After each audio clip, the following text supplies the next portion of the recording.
সাধারণ সম্পাদক ছোটন প্রামাণিক,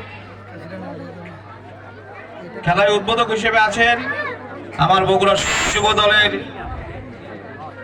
যুগ্ম সাধারণ সম্পাদক আমার সহযোদ্ধা আবু সাইদ মন্ডল।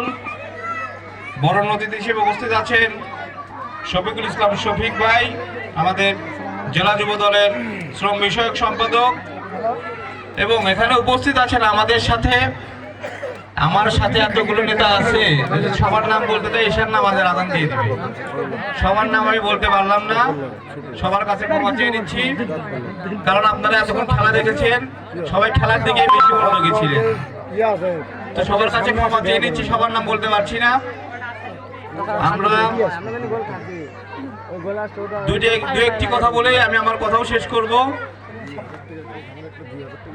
গত 15 বছর আপনারা কি কেউ এরকম খেলা খেলেছেন, খেলতে পেরেছেন?